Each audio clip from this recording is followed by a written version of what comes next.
$2 million yearlings topped the final Book 2 session Thursday at the Keeneland September sale. Don Alberto Corporation struck first for Hip 1038, a daughter of Tappet out of 2012 Kentucky Oaks winner Believe You Can. Consigned by breeder Brereton Jones AIRDRIE stud, the filly will head to California, although a trainer has not yet been selected. Believe You Can meant everything to us. We could not have had more fun racing her, and Larry Jones trained her for us, and to be able to win the Kentucky Oaks, have that kind of special day, and now to, you know, that seems like it was yesterday, but now we're to the point where she's selling her second foal, and we've been lucky to have a great sale, and there are years where we don't have a great sale, so it's not always the same for everybody. Everyone's experience is different. When you have a big sale, it feels like the whole market's up, but it's very strong. The ones that we're seeing, we're hearing a lot of people that are getting a lot more than what they thought going up there.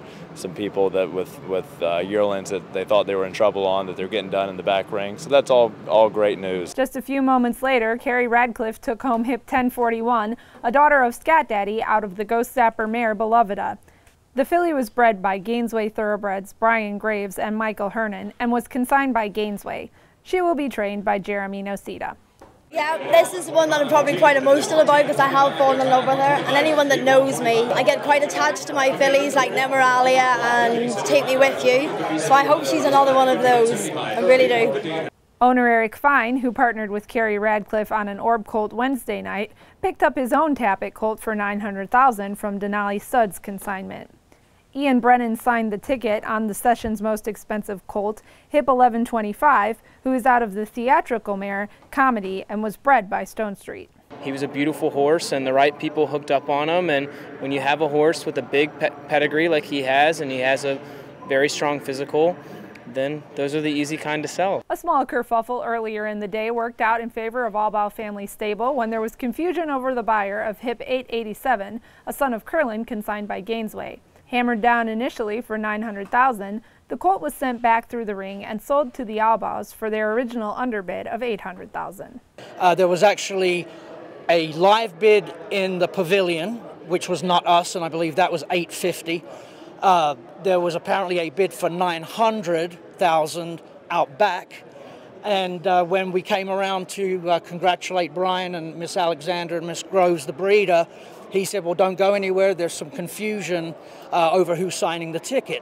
So we waited and obviously stayed in communication with Gainesway, got the announcement he'd come back through, and essentially we bought him for the same bid that we made the first time he was offered. So absolutely thrilled to get the colt. He just had a beautiful balance, just very clean angles. He was an athletic horse from a profile.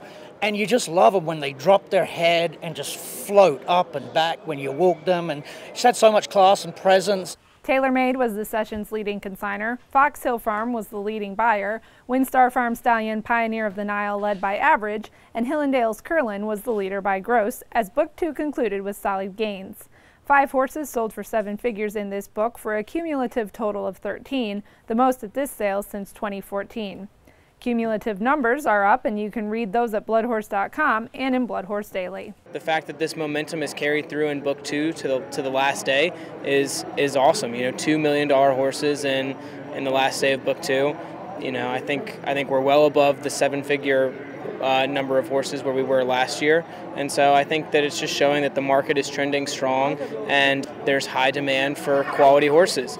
That being said, it's also spotty. You know, we've gone up here with horses that we thought highly of, and it can be tough.